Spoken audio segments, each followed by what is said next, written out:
Definido já a necessidade ou não de um banco de horas e configurado caso a gente precise, podemos partir então para o cadastro de quadro de horários. O quadro de horários ele pode ser ajustado vindo em cadastros, quadro de horários, ou através do atalho de uma pastinha azul com um relógio. Então, ao selecionar para fazer um cadastro de quadro de horários, essa vai ser a guia que vai abrir para nós. Podemos selecionar um quadro já existente para alterar, clicando aqui na lupinha e selecionando um quadro da nossa lista através de 2 cliques em cima. Ou podemos criar um novo quadro, clicando em Novo. Ao criar um novo quadro, nós precisamos nos atentar a alguns detalhes, como, por exemplo, o nome do quadro de horários. Nessa tela abaixo, podemos definir uma escala ou podemos colocar os horários que o colega faz. Então, a gente vai colocar aqui, por exemplo, o horário de chegada ao serviço, saída para o intervalo, a volta do intervalo e o final do expediente. Definido isso, posso usar o comando copiar horários para copiar esses horários gerados de segunda a sexta ou de segunda a sábado. Caso algum horário não esteja de acordo com o que o colega vai fazer, eu posso clicar em cima e alterar o horário. Ou eu posso clicar em cima e apertar o botão Delete no teclado para remover o horário desejado. Assim eu preencho de forma rápida o meu campo de horários e edito apenas aquilo que precisa ser alterado. Aqui ainda deixamos na guia geral um campo como ativo, para este quadro de horários estar como ativo. Deixamos marcado pegar o primeiro horário livre no relógio ponto. Isso é para, quando ocorrer a importação do registro, ele pegar a primeira posição livre na sua manutenção do ponto. Podemos fazer algumas definições, como, por exemplo, os dias de troca, se eles vão ser descontadas horas de falta em um dia de troca, e se, ao mesmo tempo, eu vou ignorar as horas extras em um dia de falta. Posso configurar meu horário de lanche no primeiro, segundo ou terceiro turno e marcar algumas opções em cima desse lanche, como, por exemplo, ignorar nos feriados, descontar das horas previstas, assinalar o tempo de lanche e informar outras situações, como, por exemplo, o lanche vai ser de forma automática a partir de um determinado tempo de trabalho após o colega entrar. Mas esse campo também pode ser deixado em branco e o colega registrar de forma manual no relógio ou no aplicativo quando for tomar o seu lanche.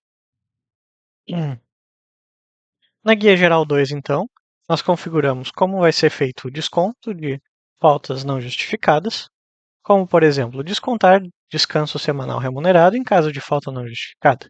Se o colega tiver uma falta e não tiver um atestado que justifique, então desconta aquele domingo remunerado, desconta aquela folga remunerada semanal que o colega tem previsto, né, de ser tirado. Podemos marcar também outras opções, como, por exemplo, descontar dentro do mês. Podemos botar para ignorar feriados, ou descontar feriados na falta na semana, descontar feriados na falta integral.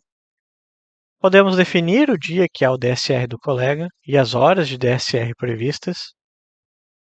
Temos algumas outras configurações aqui, como por exemplo, ignorar horas falta DSR, ignorar feriados. Tem o horário de início e horário de fim do dia, que é uma configuração importante para aqueles colaboradores que o dia começa antes da meia-noite ou que o dia encerra após a meia-noite, para que os registros sejam importados de forma correta no seu sistema. Na guia geral 3, configuramos a tolerância dos colegas, né? O quanto que eles têm de tolerância no dia para não gerar horas extras e não gerar horas falta. Aqui eu vou colocar que são 10 minutos por dia por colaborador, então até 10 minutos que o colega tiver nos registros de ponto a mais, ele não vai gerar hora extra. E até 10 minutos que o colega tiver no dia a menos, ele também não vai gerar um desconto. Na guia Extras 1, nós configuramos as faixas de extra e configuramos também as questões do banco de horas. Por exemplo, se eu tiver um colaborador que ele recebe a hora extra 50% nas primeiras 2 horas e receba 100% a partir dessas 2 horas, nós vamos colocar aqui então marcar a faixa de extra 1, colocar 50%, definir o tempo em que essa extra 50% se aplica e criar uma segunda faixa 100%. Também podemos configurar para os dias não úteis, como domingos e feriados. Em de domingos e feriados, o meu colaborador ele vai receber 100% do valor como hora extra. E extra 100%. Então eu coloco aqui 100% e não coloco nenhum horário. Caso seja banco de horas, eu coloco aqui então banco de horas. Marco a opção de banco de horas e a partir disso, esse quadro de horários que eu gerar marcando este campo, ele não será um quadro em que gera horas extras semanais, mas ele gera horas extras mensais, mas ele gera um saldo de banco de horas que vai ser transferido até o final do período do banco. E marco para compensar em caso de banco de horas. Eu quero que apenas as extras 50% compensem das horas de falta.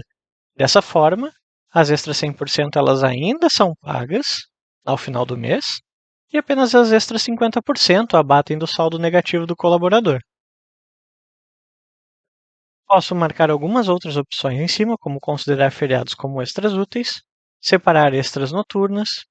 Posso configurar o meu adicional noturno, inclusive, que vai das 22 às 5 horas, possuindo um horário reduzido.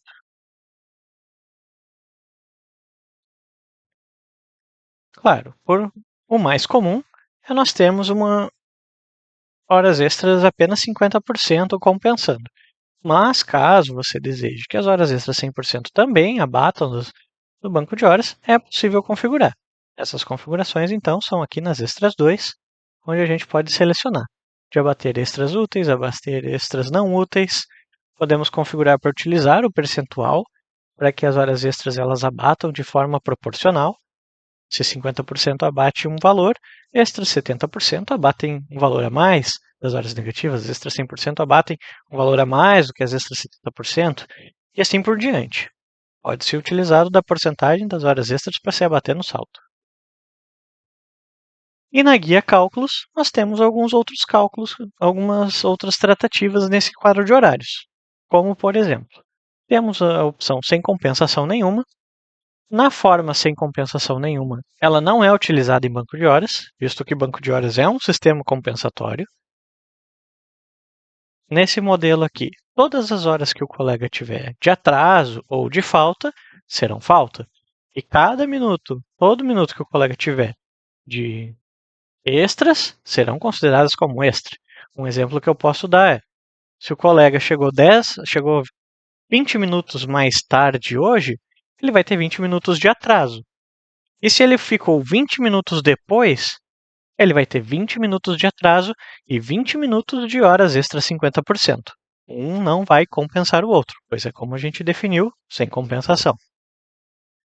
Temos também um modo de compensação no dia.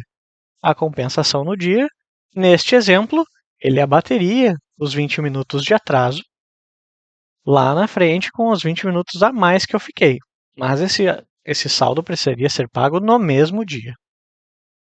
E temos a compensação no dia e no mês, que é a compensação utilizada para banco de horas, normalmente, onde tudo que o colega faz no mês é compensado. Se eu faltar 20 minutos hoje, me atrasei 20 minutos, e amanhã eu fiz 20 minutos a mais, esse saldo, então, ele se compensa, né? Pois eu tenho uma compensação no dia e no mês. Não preciso pagar o meu saldo no mesmo dia. Caso eu tenha essa opção marcada sem ter um banco de horas, eu ainda vou ter um banco de horas de um mês só, por assim dizer, pois tudo que eu fizer dentro do próprio mês se compensa. A diferença é, com a compensação no dia e no mês, ao encerrar o mês, todas as faltas e todas as horas extras serão pagas ao colaborador ou serão descontadas. Em um banco de horas, todas as horas falta ou todas as horas extras, elas são prorrogadas até o final do banco de horas. Pode durar o tempo que você definiu na opção anterior. Também temos aqui as faltas sem compensação, Marcamos elas, que é para a falta sem compensação ter um tratamento diferente das faltas compensadas, das faltas justificadas. Por exemplo, eu quero que as minhas faltas não justificadas, o meu colaborador, ele faltou e não deu nenhum motivo, essa falta ela vai aparecer como falta sem compensação e vai descontar o descanso semanal remunerado do meu colega. E ela vai ser diferenciada de uma folga em que eu dei para o meu funcionário. Se o meu funcionário teve 8 horas e 48 minutos de atraso porque é uma folga, então eu vou marcar nos afastamentos. O colega teve um afastamento e esse afastamento gerou, então, 8 horas de saldo negativo justificados. Enquanto uma falta não justificada é sem compensação, desconto no final do mês.